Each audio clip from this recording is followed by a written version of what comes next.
رزق میں تنگی کیوں آتی ہے؟ آج کل ہر بندہ پریشان ہے، کاروبار بند ہے، بے روزگاری ہے، ہر طرف پریشانی ہے۔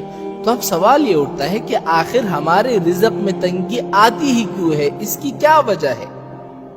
تو میرے بھائیوں، 4 باتیں میں آپ کے سامنے رکھوں گا۔ اگر ان 4 باتوں پر آپ کا مکمل ایمان ہوگا، یقین ہوگا، تو انشاءاللہ آپ کے رزق میں کبھی بھی تنگی نہیں آئے گی۔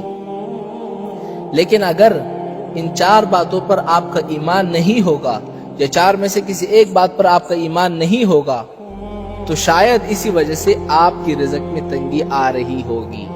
سب سے پہلی بات یہ ہے کہ اللہ تعالیٰ نے جب انسان کو پیدا کیا، اللہ تعالیٰ جب کسی بندے کو پیدا کرتا ہے تو 50,000 سال پہلے اللہ تعالیٰ اس بندے کا رزق لکھ دیتے ہیں۔ یعنی بندہ ابھی پیدا بھی نہیں ہوا، 50,000 سال پہلے اس بندے کا رزق لکھ دیا جاتا ہے۔ تو اگر آپ کا خدا پر ایمان ہے، یقین ہے، تو پھر پریشانی کی کیا بات؟ پہلی بات ہو گئی۔ دوسری بات یہ ہے کہ اللہ تعالیٰ قرآن مجید سے فرماتے ہیں وَفِي السَّمَاءِ رِزْقُكُمْ، تم لوگوں کا رزق تو آسمانوں میں ہے، زمین میں تو ہے نہیں۔ کیا معنی؟ یعنی فیصلہ تو صرف اللہ تعالیٰ نے کرنا ہے نا۔ 2 چیزیں ہو گئی۔ تیسری چیز یہ ہے کہ اللہ تعالیٰ نے ہر جاندار، ہر مخلوق، زمین میں، آسمان میں، فضاؤں میں، ہواؤں میں، بادل میں، بحر میں، نہر میں، ان سب کا رزق اپنے ذمے لگا دیا ہے۔ سبحان اللہ۔ حالانکہ اللہ پر تو کوئی چیز واجب نہیں ہے نا، لیکن یہ اللہ تعالیٰ کا کمال ہے اور رحمت ہے کہ قرآن میں ہے نا وَمَا مِن دَابَّةٍ فِي الْأَرْضِ إِلَّا عَلَى اللَّهِ رِزْقُهَا، کہ ہم پر واجب ہے ان سب کا رزق۔ 3 چیزیں ہو گئی۔ چوتھی چیز یہ ہے کہ ابھی بچہ ماں کے پیٹ میں ہوتا ہے، یعنی رحم میں ہوتا ہے، تو اللہ تعالیٰ فرشتوں کو حکم دیتے ہیں، اور حکم کیا دیتے ہیں کہ اے فرشتوں لکھو، اس بندے کا رزق لکھو کہ اس کو کتنا رزق ملے گا۔ دوسرا یہ بھی لکھو کہ اس کی عمر کتنی ہوگی۔ تیسرا یہ لکھو کہ اس کی موت کب ہوگی اور کہاں ہوگی۔ اور چوتھا یہ لکھو کہ یہ نیک بخت ہوگا یا بدبخت ہوگا۔ یعنی ہر چیز لکھی جا چکی ہے۔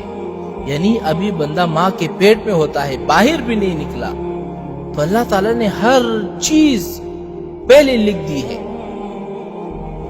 اور یہ بھی فرما دیا نحن قدرنا بینہم معیشتہم، کہ دنیا کی زندگی میں جو رزق ہے نا، ہم نے اس کو تقسیم کر دیا ہے۔ ورفعنا بعضہم فوق بعض، کسی کو ہم نے زیادہ کر دیا، کسی کو ہم نے اونچا کیا، کسی کو ہم نے نیچے کیا۔ اللہ یبسط الرزق لمن یشاء ویقدر، اللہ چاہے بڑھا دے چاہے کم کر دے۔ میرے بھائیو، یہ رزق ہماری قابلیت پر نہیں ہے، ورنہ آپ دیکھیں نا کتنے بڑے بڑے علامہ، کتنے بڑے بڑے علوم کے پہاڑ، وہ کھانے کی بھی محتاج تھے، دولت کی بھی محتاج تھے، کوئی گھر نہیں، کوئی ٹھکانہ نہیں۔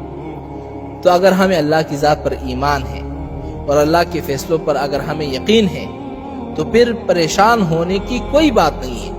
اس لیے ایک روایت میں آتا ہے نا کہ انسان کو جیسے اس کی موت ڈھونڈتی ہے نا، رزق بھی ڈھونڈتا ہے۔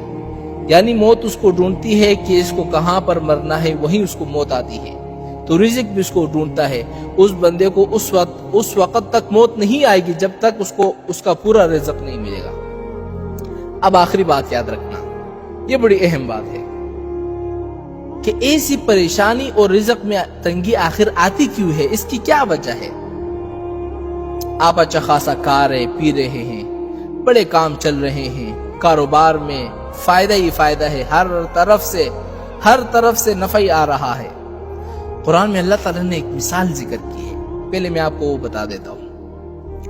ضرب اللہ مثلا كانت قرية آمنة مطمئنة، کہ ایک بستی والے تھے، بڑے سکون سے، امن سے، اطمینان سے رہتے تھے، اور ان کو ہر طرف سے رزق آتا تھا۔ کیا معنی؟ یعنی آسمان سے بارش برستے تھے، زمین سے پھل نکلتے تھے، کاروبار میں نفع ہی نفع ہو رہا تھا، ہر طرف سے ان کے لیے رزق کا انتظام اللہ تعالیٰ نے کر دیا۔ لیکن آگے کیا کیا؟ کفرت بانعم اللہ، انہوں نے اللہ تعالیٰ کی نعمتوں کی ناشکری کی، نافرمانی کی۔ اللہ نے رزق دیا تھا کہ بندے میری اطاعت کرے، دولت آنے کے بعد زنا میں، شراب میں، جوا میں، شباب میں، کباب میں، ان سب چیزوں میں زندگی گزاری۔ کفرت بانعم اللہ، اللہ نے ان پر اپنا عذاب مسلط کر دیا۔ عذاب کیا مسلط کر دیا؟ ایک تو ان کا رزق بند کر دیا، بارشیں بند ہو گئی، فصل ختم ہو گئے، اور دوسری بات یہ ہے کہ ہر وقت ڈرتا رہتا ہے۔ ہاں، ہر وقت کل کیا ہوگا کیا ہوگا کیا ہوگا، بندے گھر سے نہیں نکل سکتے۔ بچے اگر سکول جائے، ماں بیچاری گلیوں میں کھڑی رہتی ہے کہ میرا بچہ آ رہا ہے، کیسا ہوگا کیسا نہیں ہوگا، دعائیں مانگ رہی ہوتی کہ خدا را یا اللہ میرے بچوں کو صحیح سلامت میرے گھر آ جائے۔ یعنی یہ دو عذاب اللہ تعالیٰ اس بندے پر مسلط کر دیتے ہیں۔ تو آپ مجھے یقین سے کہیں، ایمان سے کہیں کہ یہ دو عذاب آج ہم پر آئے ہوئے کہ نہیں؟ رزق بند ہے، ہاں، اور ہر وقت ڈرتے رہتے ہیں۔ اس کی کیا وجہ ہے؟ قرآن خود کہتا ہے بما کانوا یعملون، ان سب کی وجہ یہ ہے کہ جو تم نے گناہ کیے ہیں نا، یہ انہی کی سزا ہے۔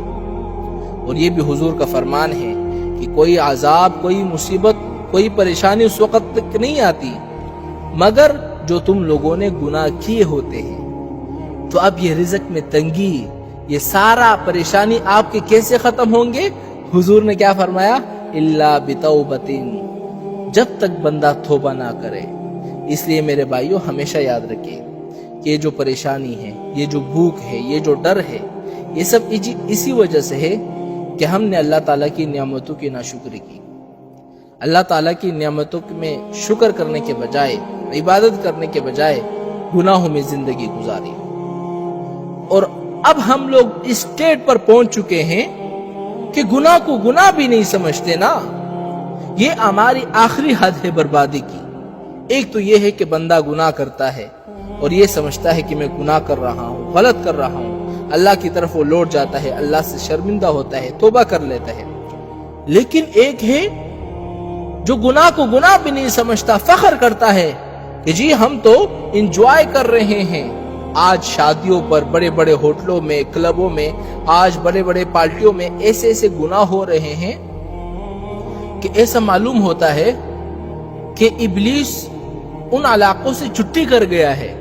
یعنی ابلیس بھی کہتا ہوگا، شیطان بھی کہتا ہوگا کہ اب میری یہاں پر ضرورت نہیں ہے، یہ لوگ تو پہلے سے بھٹکے ہوئے ہیں، یہ تو اتنے بھٹکے ہوئے ہیں، یہ تو مجھ سے بھی زیادہ بھٹکے ہوئے ہیں۔ تو ان سب کا علاج کیا ہے؟ ان سب کا علاج یہ ہے کہ اللہ تعالیٰ کی قدرت پر یقین رکھو، اللہ تعالیٰ کی رحمت کی طرف لوٹ آؤ، اللہ تعالیٰ کے دروازے پر آؤ، توبہ کرو اور آ کر گر گڑاؤ، اللہ سے مانگو، عاجزی سے مانگو۔ توبہ کرو گے انشاءاللہ میں کہ گارنٹی دیتا ہوں رزق میں تنگی ختم ہو جائے گی۔